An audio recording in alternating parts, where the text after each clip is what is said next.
जैसे अपने किसी बिछड़े घर लौट रहा हूं। मॉरिशस की धरती पर पहला कदम रखते ही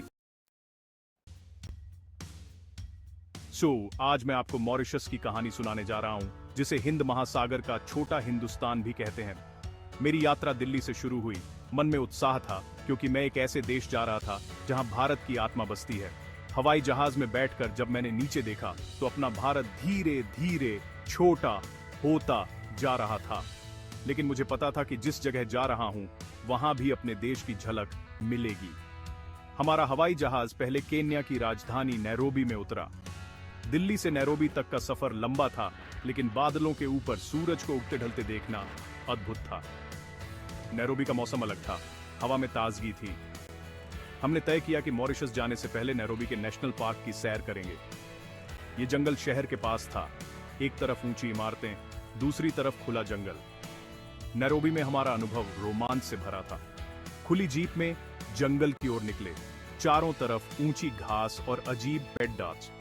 गाइड ने बताया कि यहाँ बहुत सावधानी रखनी पड़ जाती है, क्योंकि जानवर कभी भी सामने आ सकते हैं। हम सब चुपचाप जंगल की सुंदरता निहार रहे थे। ऐसा लग रहा था मानो हम किसी दूसरी दुनिया में आ गए हों, जहां प्रकृति का राज चलता है और हम सिर्फ मेहमान हैं। नैरोबी में बिताया वह दिन मेरी यादों में बस गया। इसने सिखाया कि दुनिया कितनी विविध और सुंदर है। एक तरफ भारत की सांस्कृतिक विरासत, दूसरी तरफ अफ्रीका का जंगली जीवन। यह यात्रा सिर्फ जगहों को देखना नहीं थी, बल्कि अलग अलग जीवन को समझना भी था। अब मैं मॉरिशस पहुंचने के लिए और भी ज्यादा उत्सुक था। नैरोबी नेशनल पार्क में हमारी सफारी शुरू हो चुकी थी। जीप धूल भरे रास्तों पर आगे बढ़ रही थी। चारों ओर सवाना घास के मैदान फैले थे। गाइड ने इशारे से चुप रहने को कहा। दूर हिरणों का झुंड घास चर रहा था, शांत, सुंदर। अचानक उनमें हलचल हुई। गाइड ने फुसफुसाया, आसपास कोई शिकारी है। तभी ऊंची घास के पीछे से एक शेरनी बाहर निकली। उसकी चाल में शाही अंदाज था। हिरणों ने उसे देखा और झुंड भाग गया। शेरनी कुछ देर खद्दीदी रही, फिर आगे बढ़ गई। हमने जीप आगे बढ़ाई।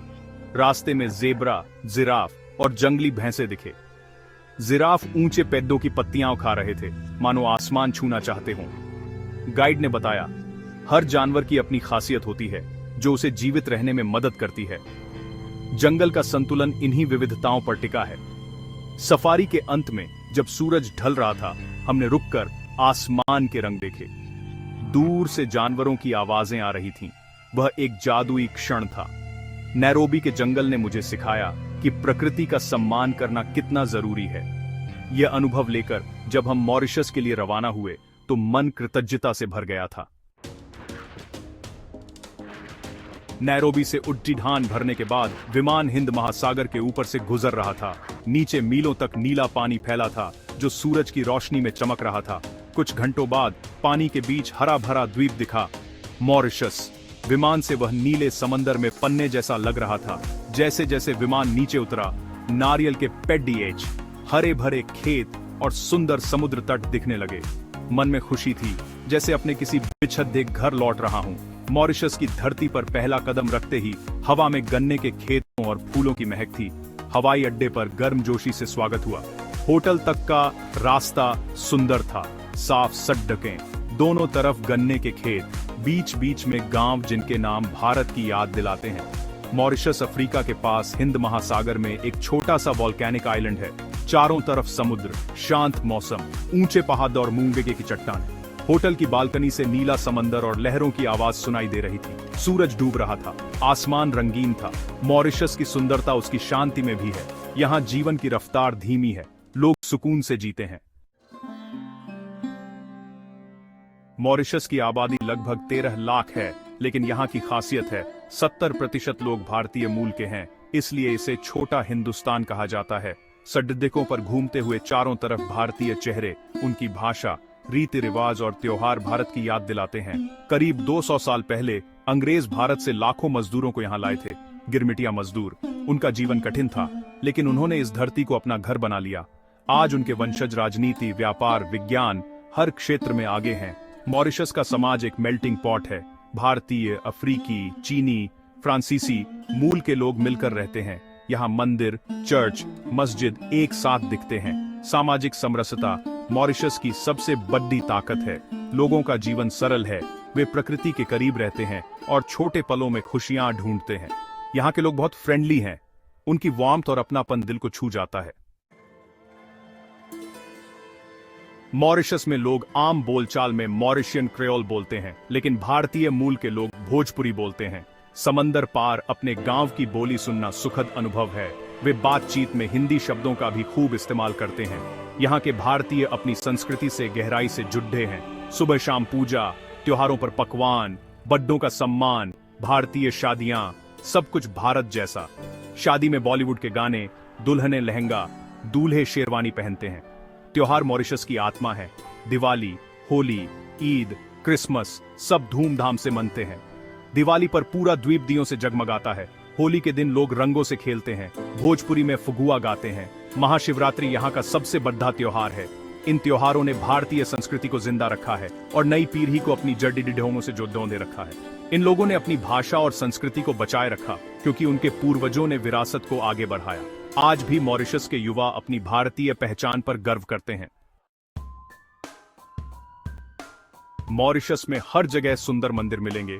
ये सिर्फ पूजा की जगह नहीं, बल्कि भारतीय समाज के कल्चरल सेंटर्स हैं। पूर्वजों ने मिलकर छोटे छोटे मंदिर बनाए, जहां वे भजन गाते, दुख सुख बांटते थे। इन मंदिरों में हर जगह रामचरितमानस मिलेगा। यह सिर्फ धार्मिक ग्रंथ नहीं, बल्कि जीवन का आधार है। पूर्वज जब भारत से आए तो रामचरितमानस की प्रतियां साथ लाए। कठिन समय में इसका पाठ उन्हें स्ट्रेंथ देता था। आज भी लगभग हर हिंदू घर में रामचरितमानस का पाठ होता है। यहाँ बैठका की परंपरा है। लोग मिलकर चौपाइयां गाते हैं। इन बैठकों से नई पीढ़ी को भाषा, संस्कृति और नैतिक मूल्य मिलते हैं। रामचरितमानस ने हिंदी और भोजपुरी को जीवित रखा है। महाभारत की कहानियां भी यहाँ लोकप्रिय हैं। लोगों में अपनी संस्कृति को जानने की गहरी इच्छा है। मॉरिशस में गंगा तालाब या परी तालाब, ग्रैंड बसन, एक पवित्र स्थान है। यह ज्वालामुखी के क्रेटर में बनी झील है। कहते हैं एक पुजारी ने सपना देखा कि यह झील भारत की गंगा से जुड़ी है। इसके बाद यह हिंदुओं का तीर्थ बन गई। झील के किनारे भगवान शिव की 108 फीट ऊंची मूर्ति है, जो श्रद्धा और शांति का प्रतीक है।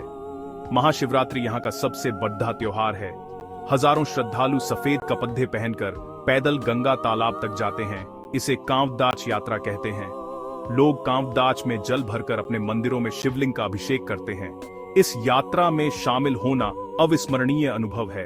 लोग थके होते हैं, लेकिन आंखों में आस्था की चमक होती है। हर हर महादेव के नारों से पूरा माहौल भक्ति से भर जाता है। गंगा तालाब और महाशिवरात्रि हमें सिखाते हैं कि आस्था और संस्कृति ने लोगों को एक सूत्र में बांध रखा है। आज मॉरिशस एक सुंदर देश है, लेकिन इसकी नींव गिरमिटिया मजदूरों के आंसू और पसीने पर रखी गई है। उन्हें भारत के गांवों से धोखे से जहाजों में भरकर लाया गया। महीनों की पेनफुल जर्नी के बाद गन्ने के खेतों में एंडलेस आवर्स काम कराया गया। उन्हें कैंप्स में रखा जाता था। बुरा व्यवहार होता था। धर्म और संस्कृति का मजाक उड़ाया जाता था, लेकिन वे टूटे नहीं। रात को इकट्ठा होकर अपनी भाषा में बात करते, लोकगीत गाते, रामचरितमानस का पाठ करते। उन्होंने अपने बच्चों को पढ़ाया, क्योंकि शिक्षा ही गरीबी से बाहर निकलने का रास्ता था। जहां ये मजदूर पहली बार उतरे, वह आप्रवासी घाट आज यूनेस्को वर्ल्ड हेरिटेज साइट है। यह संघर्ष और सैक्रिफाइस का प्रतीक है। ये घाट हमें याद दिलाता है कि freedom is not free.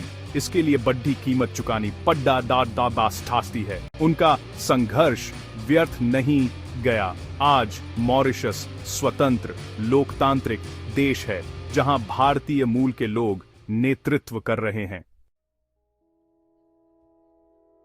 Mauritius की यात्रा के अंत में मन गर्व और सम्मान से भर गया। गर्व अपने पूर्वजों पर, जिन्होंने पहचान नहीं खोई। मॉरिशस प्रमाण है कि आप किसी को उसकी धरती से निकाल सकते हैं, लेकिन दिल से संस्कृति नहीं निकाल सकते। पूर्वजों ने मॉरिशस को अपने पसीने से सींचा, अपनी संस्कृति से सजाया, इसे छोटा हिंदुस्तान बना दिया। भारत और मॉरिशस के बीच संबंध सिर्फ सरकारों के नहीं, दिलों के हैं। मॉरिशस का कोई व्यक्ति भारत आता है तो अपनी जड़ें खोजने आता है। भारतीय वहां जाए तो अपनापन महसूस करते हैं। यह रिश्ता संस्कृति, भाषा, हेरिटेज का है।